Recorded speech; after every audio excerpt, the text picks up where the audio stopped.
जय गुरुदेव।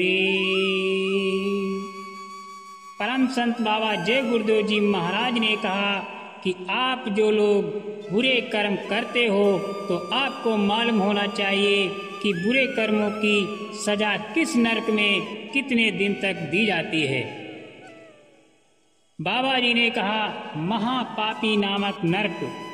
महापापी नामक नरक का विस्तार 1,00,000 योजन का है। महापापी नरक में वो लोग डाले जाते हैं जो सदा असत्य बोला करते हैं। उन्हें नीचे मुख करके उसी में डाल दिया जाता है। जो स्त्री अपने पति को अपशब्द कहती है और उनकी आज्ञा का उल्लंघन करती है वो उसी नरक में डाली जाती है।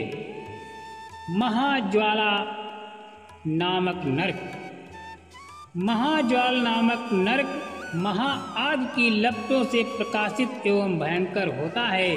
जो मनुष्य पाप में मन लगाए हैं उन्हें दीर्घ काल तक उसी में जलाया जाता है। क्रकच नामक नरक। क्रकच नामक नरक में वज्र की धार के समान तीखे आरे लगे होते हैं। उनमें अगम्य स्त्री के साथ समागम करने वाले मनुष्य को उन्हीं आरों से चीरा जाता है। गुड़पाक नामक नरक। गुड़पाक नामक नरक खौलते हुए गुड़ के अनेक कुंडों से व्याप्त है। जो मनुष्य वर्ण संस्कृता फैलाता है वो उसी में डालकर जलाया जाता है। क्षुरधार नामक नरक।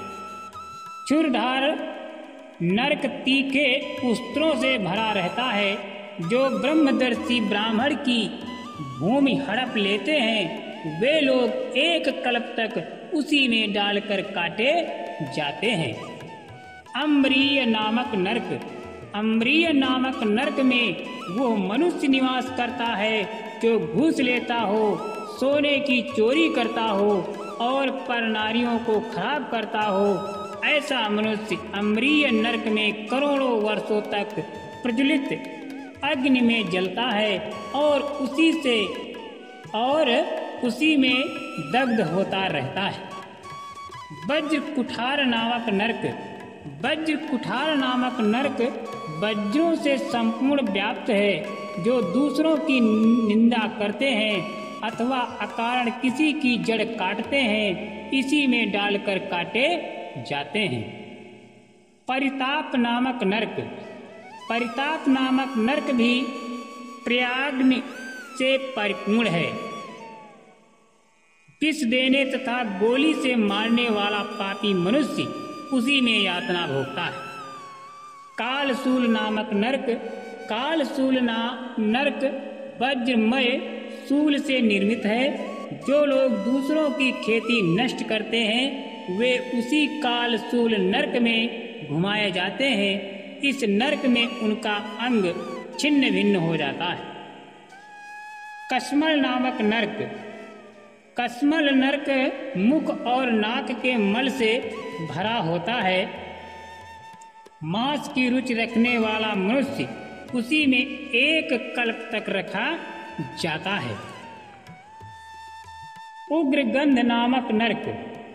उग्रगंध नरक मल मूत्र विष्ठा से पूर्ण है।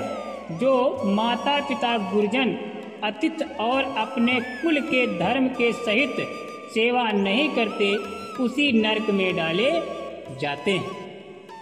वज्र महापीड़ नामक नरक।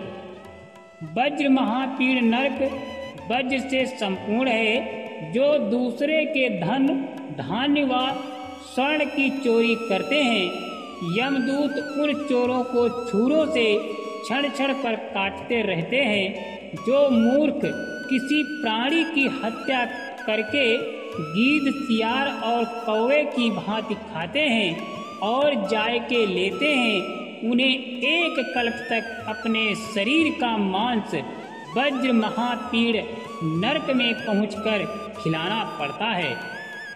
यमदूत इसी नरक में डालकर खुद काटते हैं और दूसरों से कटवाते रहते हैं।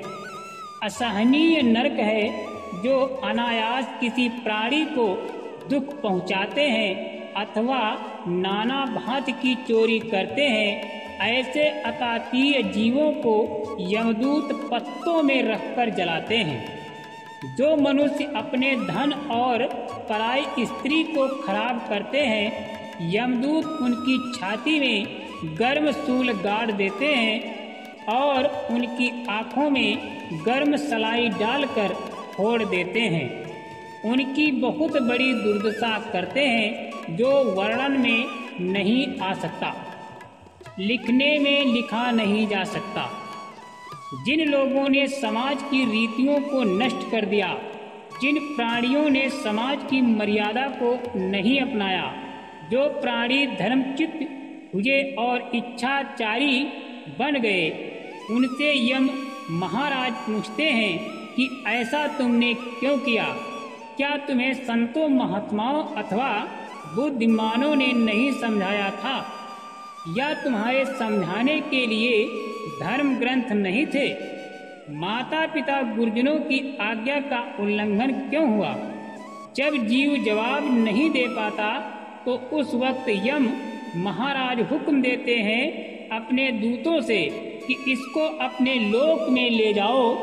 तब वे जीव को अपने लोक में बुरी तरह से पीटते हुए ले जाते हैं। संसार के सुख पाने वाले प्राणी, तुम्हें इस मृत्यु लोक मंडल में चंद दिन ही रहना होता है। पापी जीव को कभी कभी यमदूत अपने हाथों पर उठा लेते हैं और उस खाई में फेंकते हैं जो 10,000 योजन नीचे है, जिसके देखने में मालूम होता है कि ऊबड़ खाबड़ और अनेक प्रकार के झांकरों से युक्त है और ज्वाला भी जलती हुई नजर आती है। पाप करने वाले मनुष्यों, तुम्हें पाप करके आनंद तो चंद दिन तलाश करना है, परंतु दुख की जगह में सर्वदा के लिए जाना है। इससे बचने के लिए धर्मयुक्त महात्मा जनों का सत्संग करो, वरना दुख सागर में पहुंच जाने पर कोई तुम्हारी सहायता न करेगा। पापाचारी जीवों, स्त्रियों में सुख कदापि नहीं है। वो तो सुख तुम्हें भूल से प्रतीत होता है कि सुख मिलेगा, परंतु वो सुख 1 सेकंड का है, जो कि तुम्हारे एक कण की शक्ति का आनंद है। तुम फिर इसके बाद सुख की तलाश करना आरंभ कर देते हो। सुख धन से नहीं, सुख मान और राज्य में नहीं, सुख तुम्हारी अंतर आत्मा में है। इसी सत्य चैतन्य को इस आनंद स्वरूप से जोड़ो, जिसके साथ संबंध करने से सर्वदा के लिए आनंद स्वरूप बन जाओ।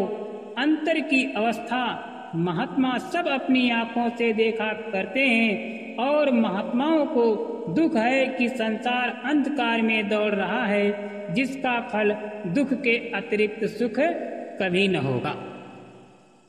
जय गुरुदेव वचन है कि मरते समय याद करोगे तो मैं तुम्हारी मदद करूँगा। जय गुरुदेव।